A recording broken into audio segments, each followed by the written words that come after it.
the home of the do-it-yourself trucker. When everything goes wrong, you got a Redneckanize. So getting into some things, one of the things that, like I said, happened in as far as trucking goes, not much is going on except for the infrastructure that everybody's been talking about. And so what they've been talking about is they've been talking about how the infrastructure was bipartisan and everybody supports it. And of course, when you say roads and bridges, no one says no, right? Everybody wants to pay for roads and bridges. So diving into it, I looked it up and I said, well, how much does the federal government spend on roads and bridges every year? And so the Highway Trust Fund, it gets about, I hope it's over here. Here it is. It gets about 50 something billion a year. And then it only withdraws 45 billion. So it says here, this was back in March of 2021. It says Highway Trust Fund outlays total 58 billion a year, but highway spending is only 45 billion a year. Now, so that's what the Highway Trust Fund for the federal government is. Now, it doesn't really say that the federal government spends, like it doesn't have, does it do federal infrastructure? Does it actually say, hey, spend that money? And as far as we know, as far as what's supposed to happen, is they're supposed to automatically, like that money just gets divvied out automatically. So then I wondered, well, how much does like the U.S. in general, like everybody, like whether it be states, whatever. So it says here, in 2018, all the states, every single state, totaled up. As of 2018, every single state spent a total of like $180 billion. 187. It says, how much do state and local governments spend on highways and roads? Well, in 2018, state and local governments spent $187 billion. Or it was 6% of their direct general spending on highways and roads.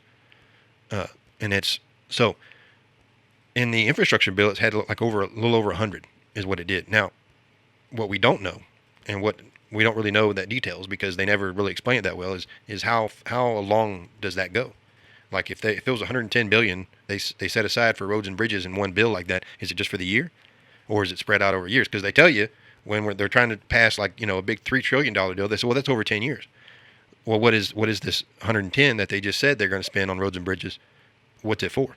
So in general, we don't know exactly, but in my opinion, it just doesn't do that much. When you figure all the states together and the cities, everybody that works on roads, it's a total of 187 billion. So I'm figuring that that's 187, and then they get an additional 45. I'm not real sure. Like if they're doing 187, and then let's just say that there's another 45 being thrown in it every year. Well, if they did 110, does that 110 in addition to the 45 that they already spend, or is that 110 so that's like, okay, we'll spend twice as much this year as we do every year? And then what we don't know is we don't know who gets it, who gets all that money, So all of us truckers out here, what I assume is that they divvy that money to whoever the political people are that want it the most, like whoever has the power. So a lot of it goes to the big cities where they don't have to pay for it, or it might go to it doesn't go to where it's needed. We know that because we see it all the time. So I just don't think it did anything. And all those other things that they say it does as far as the infrastructure and everything, it's nothing. It's nothing. It's a bunch of money being spent for nothing. And that's my story, and I'm sticking to it. Or that's all I got to say about that kind of thing, right? But to me, what I don't like is I don't like it when we're supposed to be paying in a tax. Every time you go buy gas or you go buy diesel fuel, the tax gets paid in, or you go buy tags, or you go pay tolls. It all supposed to be paid into that Highway Trust Fund, and then the Highway Trust Fund is supposed to be divvied out to who? Like I said, I don't know. Is it the Department of Transportation decides who gets it? Where is it needed?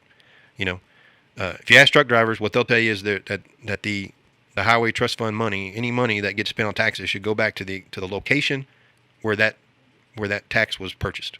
So when nobody buys fuel in New Jersey because New Jersey's prices of diesel is too high, they all buy it in Pennsylvania. Well, then Pennsylvania ought to get that money. And if Jersey doesn't like it that they don't get that much money, then they need to do something. They need to figure out what they're doing wrong. And just like the IFTA kind of thing, I traveled so many miles, That's what pretty much what it is they want to tell you you owe the state that much money in tax because you traveled that many miles. So they divide that up like that. So, and maybe everybody should do IFTA. What do you call Buttigieg, Mayor Pete, whatever the hell he was. He wanted to do that. He wanted everybody, even the cars, to have an IFTA where you had to pay mileage. And to me, I think what he wanted is he wanted IFTA to be, or he wanted like the truckers not only to pay an IFTA to each state or to pay like an IFTA miles traveled to the federal government. They just want more money. But like I said, we don't think as truck drivers, we don't think that they're spending it in places that they need to. If you're out there traveling between Denver and St. Louis, and you're paying the federal tax, which is 24.5 cents a gallon, and then you're paying the IFTA as well, which is each state's tax, which they're supposed to get and keep, I guess. But that federal money you're paying, that 24 cents a gallon that you're paying, where's that going? Who's getting that? And in my opinion, that should be divvied out to the states that you were there. I drove through Colorado. So really there shouldn't be a federal tax. And if there should be a tax on federal, just so you can fund the DOT, federal, like if you need somebody to pay the salary of the FMCSA people, then okay, a penny, a nickel a gallon. That's all it should be. Everything else should be going to the states. States work on the roads. States need to be getting the money. But paying the federal government money so they can divvy it out to each state. They only divvy it out to states that have the power, the politicians. We know that. We see it all the time. You see it when we go to a city in the middle of nowhere and they've got a brand new bridge, and it's like, did you build this bridge? Look at some of the projects that they paid for, like in Chicago. You got interstate side by side, and both of them are jam packed full of people, and you can't even get on or off the highway right there. And then they turned one into a toll. So naturally, nobody's on the toll road; everybody's on the other road. So those kind of things, truckers look at it. We know what you guys are doing, keeping all that money that we're paying out, buying fuel, and paying the tax. And hey, that's part of the business, part of what we got to do. We can't, if we protest anything about that, we just get in trouble. That's the way it goes. So I was just doing some math, and I think one time I seen, let's see, it was like there was a total of 3 million big trucks out on the road traveling down the highway every year. And let's just assume that they're all doing 100,000 miles a year, which that's a low ball, right? And let's see, I did it on this calculator right here.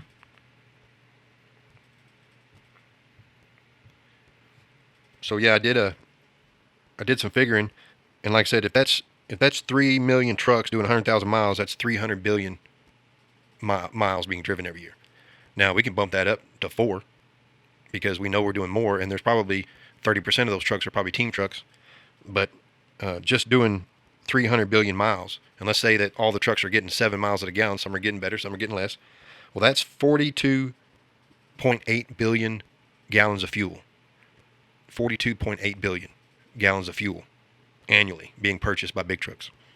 And that's probably on the low side. You can probably bump that up to 55 or 60. But even if you did that, let's just say 60, what did I say, 60 billion?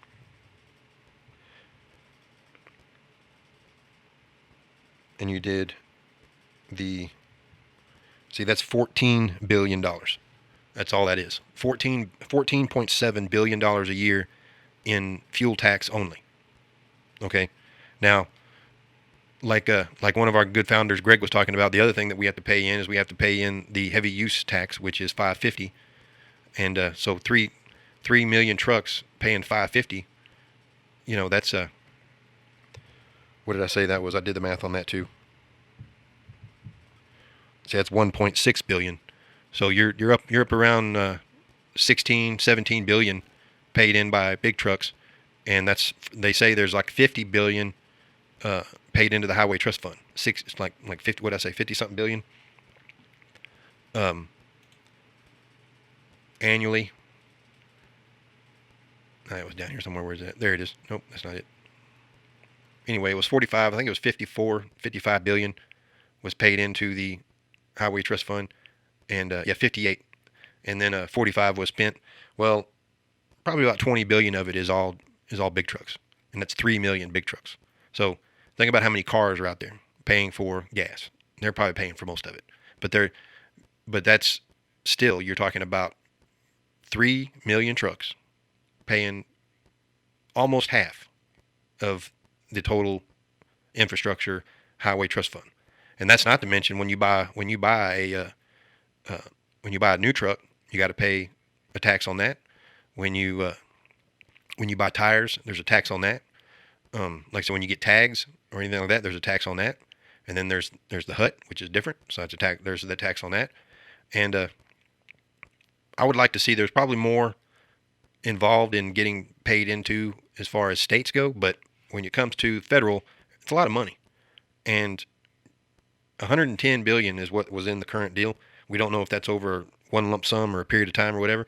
But the deal is that we don't know where that's going, and that it's not going to do anything if it's going to all these like places that the politicians think it's needed. You know, if it was going to the actual federal highways and going into like widening highways, creating like, you know, hurricane evacuation routes or special side, what do you call, access roads or something along the interstate, something to make the interstate better, because the interstates is where the big trucks are. If anybody out there looks at it, like there should be some type of special circumstances for truck stops to be built out on the roads, out on the highways. Those are the ones, that's where we need truck parking. Okay. When you build a shopping mall or a Walmart, or in Texas, a Buc-ee's on the highway, on the interstate, and you don't let big trucks park there overnight when the parking lot's empty, then you're taking away that parking that's needed. That along the interstate, that's where the parking is needed. And then we don't even know if that tax revenue, that's not going to the federal government. You know, you take, if you want the fuel, like the amount of money paid into the trust fund to go up, then you need to create better fuel stops, better fuel prices. You know, when a truck driver has to get fuel in a certain state, they think about it. They think about, I'm going to get it in this state because the taxes are more or cheaper or less depending on what I do. So what we do is we figure out where's the cheapest. And sometimes the cheapest ain't necessarily cheapest on the board. It's just cheap. If you take away the tax, you see it's cheaper. And a lot of times, like what they'll tell you sometimes is you get fuel in Illinois instead of in Missouri when you go through St. Louis because the taxes are higher. So you pay more tax at the pump, but then you're traveling most of your miles in Missouri, which is the tax is cheaper. So in the long run, when you figure the money is, you paid out. So what happens is when you do the monthly or quarterly, whatever, you figure that, you know what, I already paid it. When I bought the fuel, I paid the tax. That money just gets transferred over to the state, to the different states. But in the end, it's a wash. So what you're looking for is the cheapest fuel without the tax, is what we're always trying to do. And a lot of times we want to buy it in certain places. Most of the truck drivers out there, they don't do it that way. They just see, hey, cheap by the pump. When I look at it, one side of the bridge is, one side of the river is Missouri, the other side of the river is Illinois. The fuel's cheaper in Missouri. I'm going to buy it because according to the price, it's cheaper. I'm going to do that. And see, in IFTA, it doesn't matter because when you do the report, you've got to pay Illinois. If you go to Illinois, you got to pay Illinois.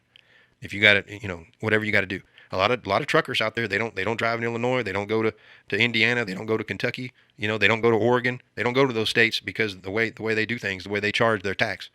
And like Oregon, they don't even charge tax at the pump. You got to pay it when you drive and when you do your report. Then you got to have a special permit. They're just totally different. They just want to do things different, and it's a pain in the butt. So a lot of drivers, they don't even want to mess with it, and it's just silly, stupid. Kentucky's the same way. They not only do they do the IFTA where you pay the tax at the pump, but they still got an additional travel tax where you got to pay more money when you drive in Kentucky. So it's cheap. It's not that much, but it's two things. It's paying at the pump, doing the IFTA, and also fill out a report and pay the tax, the extra miles travel tax, which they do it in the same report. They say, oh yeah, we'll just, you traveled 100 miles in Kentucky. Well, you paid in so much money and it's called transfer, but you also owe us another $50 or whatever it is. They just add it on top, so you're always paying money to Kentucky if you travel a lot in Kentucky. So it's just silly. One of the other interesting things I was going to talk about real quick on the infrastructure, and that is that there is a provision in there saying that the auto manufacturers or somebody needs to come up with technology to eliminate drunk driving, like to prevent drunk driving.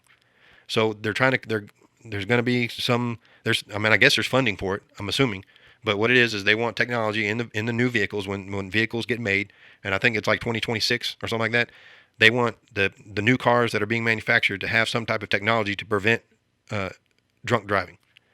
And I'm still figuring out what they're going to do. And we know that in the next, if they do come up with that, we don't understand. I don't understand how they're going to do it. All I can say is that the law is truck drivers. Truck drivers can't drink, obviously, but can't even have it in the car or in the truck. It's DOT. It's federal law. No alcohol in the cab of the truck. And there's been a lot of talk about truck drivers. Well, once I park, that becomes my domicile, and I can have alcohol in there as long as I'm not driving. There's no rules. The law does not say that. It just says federal law, alcohol is restricted from being inside the cab. That's what it says. It doesn't say anything about once it's stopped and all that stuff. So I wouldn't even take a chance on that. A lot of carriers say no tolerance. The federal government says, everybody out there, if you're a four-wheeler driving, and the law is that if you blow into the breathalyzer at 0.08, you're legally drunk. In truck driving, it's 0.04. So if they stop you and they have you blow in, you're driving a big truck and you blow in and it's 0.03, you're good. If it's 0.04, you're busted. So, but here's the deal. If you work for a big carrier, a lot of those carriers have zero tolerance. So it doesn't matter if you're legal. Like you go in and they stop you and they say, blow into this. And as long as it's below 0.04, you're legal. But if it's 0.02, you just lost your job. Because they're still going to file whatever they do. I can't remember what it is, but they fill it out on paperwork and they send it in, and you're done deal. Now, a lot of times it's whether it's like after a crash, an accident, or any kind of like inspection, but most carriers have zero tolerance, which means that, no, zero.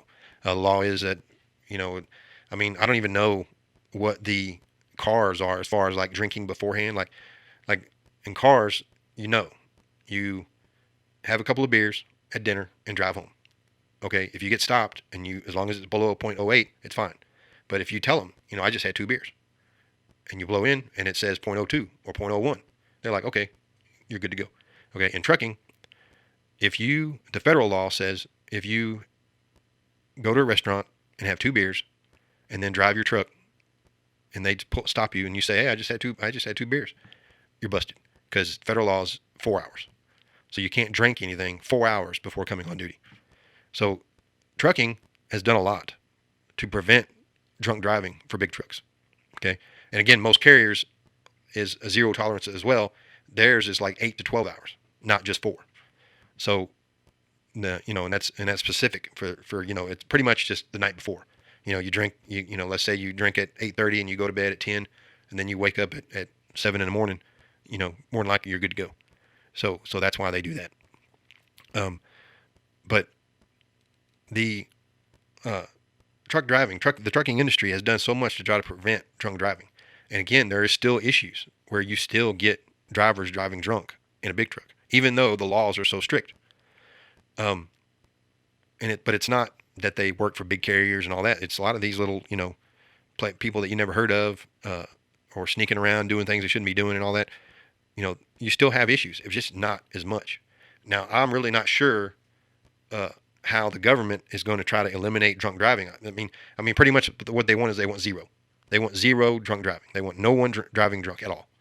And so they want technology in the vehicle where it has to eliminate drunk driving. And of course, what we know is that's going to make, of course, everybody's talking about it on the news. It's going to make cars more expensive. I'm not real sure what's going to happen here later on down the road. We had backup cameras mandated in 2018. All vehicles manufactured from 2018 and beyond, all vehicles have to have a backup camera. Okay. So here's my question. When these cars, okay, so you're getting in 2018, 19, 20, 21. So now you're getting 4 years old going into 22. So now the car's 4 years old, getting into 5 years old. Okay. When these cars get up in years like that, and the technology, so it's got to work in order for it to pass inspection. Is that right? Like it's got to still work. So if you drive a 2019 in 2029, your backup camera has to work. Well, what if the camera doesn't work because it's old? You got to replace it. That's another thing you got to pay for to get fixed. I mean, dang, So what does it do? It makes the cars more expensive to repair. Makes the cars, I don't know, they should be cheaper to buy if those things don't work, and they got to work to pass inspection. A lot of states don't have inspections like that. So it doesn't have to work. I don't know, but to eliminate drunk driving, I don't know what that technology can be. You're going to have to blow in, you're going to have, everybody's going to have a breathalyzer. You got to blow into the steering wheel every time you get in the car. I don't know. I don't know what it's going to do. But they were talking about that on the radio there for a couple of days ago. I just thought it was interesting because in drug driving, they've done a lot of things as far as being able to drink. They've done a lot of things as talking about, blowing in, and a lot of companies that are out there, they have zero tolerance, all that stuff. I mean, maybe it just be that maybe they can lower the rate instead of 0.08, make it 0.06, make it 0.04 like trucks. Make it 0.04. Because maybe 0.08 is too high of a number. Maybe it needs to be lowered. I think maybe people just need to stop being stupid. What I find out in my experiences, what I've seen, just knowing people and watching people and all that, is that the less, the people that have more money, they drive drunk, but they don't, nothing happens to them. They have good lawyers, and they have some type of leniency where or like I said, they can afford to take Uber or Lyft or whatever. So it doesn't really hurt them that bad. It hurts people that drive intoxicated, that are less income, because they can't afford to go to court. They're going to lose their job. Like I talked about it before, doctors and lawyers, they're out there doing drugs and drinking and driving and all that, but they don't lose their licenses. Maybe they should do that. They got good lawyers. A lot of times they get out of it without a conviction. So yeah, it helps to have money, especially when you got those same people running for office making the laws. Maybe the old truck driver that got elected up there in New Jersey, that truck driver, maybe we should get more people like that and go in and change the laws to help out the little guy. Eliminate some of these stupid laws where it affects the people that make less money. A lot of, like I said, the legal system, people in there know it. If you've been involved in it, if you got money and you can afford to pay a lawyer or pay the fine or whatever, all they want is your money. That's all they want.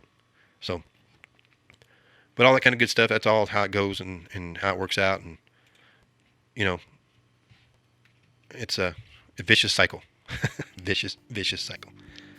But, hey, we're just rocking and rolling here and doing things, killing time. I guess waiting on, what time is it? Looks like the new episode of Yellowstone is about to start, or is starting now. I'm a big fan of that. I'll probably catch it on the Late Show. I was going to do a video about that, about how to watch that. Your truckers out there that want to get involved in that, that's a big deal.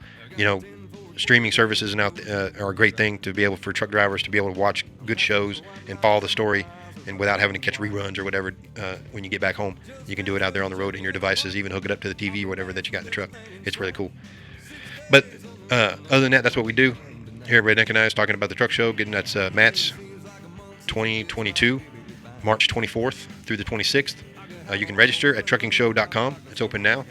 And we're going to have a booth there. We don't know exactly where yet, but we're going to have a booth there, and we're hoping to set up our normal parking lot setup and have some great food and great entertainment and everything. So stick around and stay tuned for that. But don't forget to go and like our YouTube channel. We appreciate everybody doing that for us. And then one of the other great sponsors we got out here, don't forget, is DPF Regeneration. They're the ones that started it all. Been with us a while. You can check them out, dpfregeneration.com. They clean those DPF filters. They sell EGR coolers and filters and SCR units. They said they're getting into charge air coolers and turbos and stuff like that. So go check them out. See how they can help you out. You can give them a call at 800-634-3010, or just give them a shout out at dpfregeneration.com. And let them know you appreciate them supporting Redneckanize, because we do appreciate them. So we're just going to truck along here and get things done, and I hope everybody has a good night out there and everything. But just do what you do, and hang tight. This is Redneckanize Radio.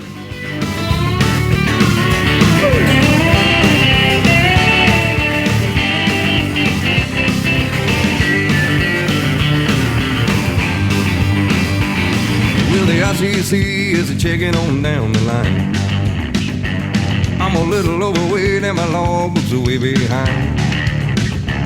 But nothing bothers me tonight. I can dodge all the scales alright. 6 days on the road and I'm gonna make it home tonight. My rig's a little low, but that don't mean she's slow. There's a flame from a stack and smoke's pulling back as coal.